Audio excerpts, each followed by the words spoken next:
Queen D8 Scandinavian, it's what we're going to discuss today. An opening which is very useful for us.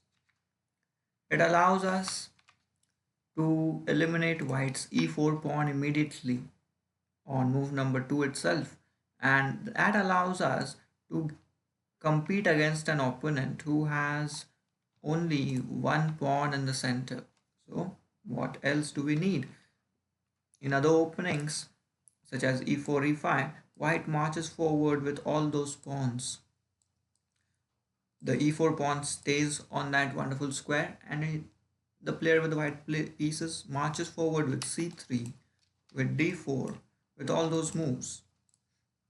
And that's also playable for black, but we are discussing about an alternative opening. d3 is played by the opponent, and the game continues like this. But when we play the Scandinavian defense, we immediately play pawn to d5. Even if we play Sicilian defense, the opponent has the e4 pawn in the center and it remains over there. And then after playing some moves, the opponent with the white pieces tries to use that pawn in the center and it tries to move forward, either with f3 or sometimes even with f4. Or in this case, even bishop to g5, e6, followed by f4, bishop e7, queen f3, and preparing to long castle, and that pawn center is still there, and white has many pieces in the center also. If we play the French defense or the Caro-Kann defense, white is able to get these pawns in the center and white can get space.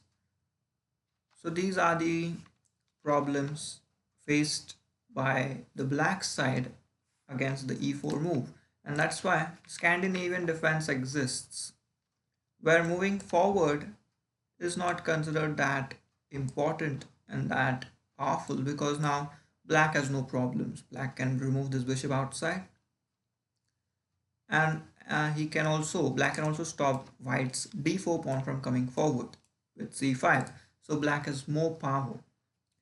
So moving the pawn forward doesn't make that sense. Capturing is in fact the main move, and we are really happy to get this situation where white doesn't have this pawn.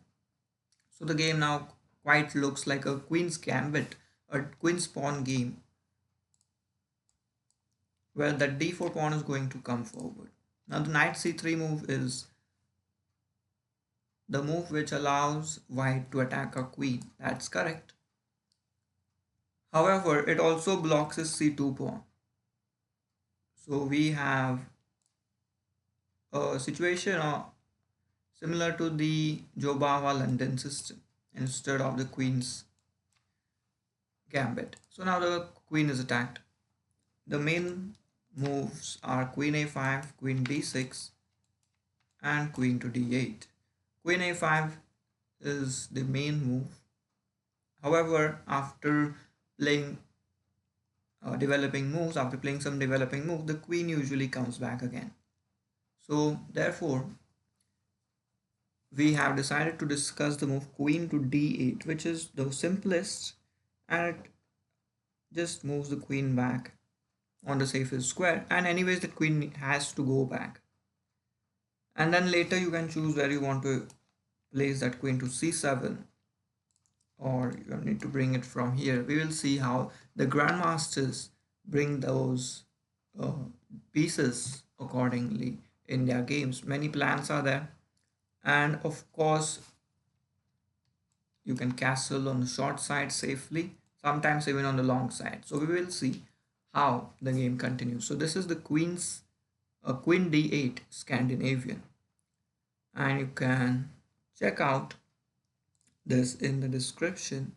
But for now, let us start with the analysis of this game. This game is played in 2014. With the black pieces we have Grandmaster Carlsen, and with white we have Grandmaster Caruana. So let us just see this game. Opponent plays d4, Why not grab the center? And Grandmaster Carlsen now plays knight f6, followed by, now here we have two ideas. You can fianchetto this bishop to g7. This is one setup, and castle. Another setup is to play e6. That is also one setup. Or first you can remove the bishop to g4. The player with the black pieces played this move first today.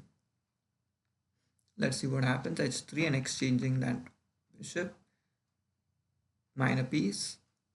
c6. Okay, c6 is a move which allows queen to move to c7, b6, and it also stops the knight from going forward. Okay, c6 and e6. Okay, so Grandmaster Carlsen has chosen this structure instead of going to g7 with bishop to g4, removing this bishop first and then playing e6 as we saw over here. Another option is just playing e6 and then b6 and bishop b7. That also is there. Another option is g6 and bishop g7 and castle. These are the options for us in this queen d8 Scandinavian. Let's see what happened in the game. The player with the white pieces played g4, nicely trying to attack our knight, but we are not worried. Grandmaster Carlsen plays a move which attacks something. So can you find a move which attacks some white piece? One move can be this check, bishop to b4 check. That attacks the king, but c3 would come and the bishop would again get attacked. So when we play attacking moves, it means they are called as threat creating moves or tempo gaining moves. Now here, if you found out the move queen to d5, that's a great move. So what these grandmasters teach us, they teach us that even exchanging pieces is a great idea and strategy and moving towards the end game. This grandmaster usually move towards the end game and then they use their pawns to promote and they move towards victory. When this is a strategy instead of directly performing checkmating threats and attacks. You can also play slowly and exchange pieces. That's also fine. So here the attacking moves was queen to d5. If the opponent captures a queen, we will be happy to capture with the c pawn maybe, so that our knight can go on the wonderful square c6 and a pawn structure would be improved. Okay, let's see what happens. Bishop to g2 is played. The player with the white pieces, Grandmaster Fabiano, he declines that exchange and instead he develops a piece. Right, so not wasting time, always finding the best move for ourselves. You need to take time and do it. Knight b7, and the opening you can see we are quite comfortable playing this queen d8 Scandinavian opening. Slowly all our pieces are coming out, and of course we can keep the flexibility of where should we castle. You can keep the king in the center for some time, as in openings like Sicilian defense and French defense and even Caro-Kann defense. You can keep your king in the center for some time and then later decide where you want to castle. Unlike the king's pawn opening where you are forced to castle on the king's side most of the times. Queen to g3, attacking the queen. Now where will we move the queen? We will move the queen on such a square which will attack something, and that is the c4 square. Correct? If you found this, the c2 pawn is attacked. Queen b3, the player with the white pieces defends that pawn, and now Grandmaster Carlsen exchanges the queen, and Grandmaster Carlsen reaches the end game, the which is the comfortable area for these grandmasters to move towards victory. Very comfortable. Bishop d6. Now slowly you can move the king to e7 if you want, or you can castle. But castling is important, and that's why castling is played. More effective. Castling on the long side, as I told you. You can choose where you want to, and the player decided to castle on the long side instead of the short side, even if this rook is aiming. And this is how a comfortable opening helps us to navigate the game, and instead of getting crushed by the white center in the Scandinavian defense, we get rid of that pawn on move number 2 immediately. Wonderful. Now quickly let's see what happens in this game. The rooks are connected. That's what we have to do. When the rooks are connected, the rooks can see each other. It means that we have successfully completed the development. Knight goes to g3. Okay, we are not going to capture that because then our bishop is more stronger than the knight. So these things also we need to see. Okay, let's see what happens. Transferring the knight to the other side.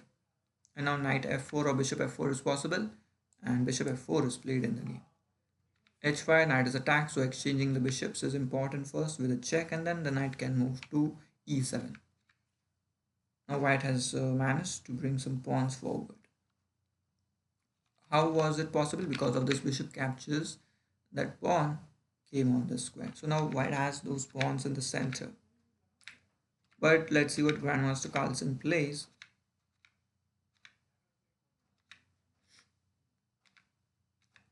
Okay, now slowly the game will continue towards exchanging some pieces. All pieces are activated now. Okay. King c6, knight d6, knight f3, b4. And we can see 5 pawns versus 5 pawns, 2 rooks and 1 minor piece. Exchanging the rooks now, and knight captures this pawn. You saw what happened. That pawn was lost, but now this pawn is attacked, so rook b8. And Grandmaster Carlsen moves towards victory from here. And black is going to win. So you just have to play this opening and you would be fine. And here on move number 50, the game is done, and we have more pawns with black. We have 2 more pawns, and that's why black won this game. This is the Queen d8 Scandinavian defense. Okay, so let us stop this video now, and I will meet you whenever you click the next one.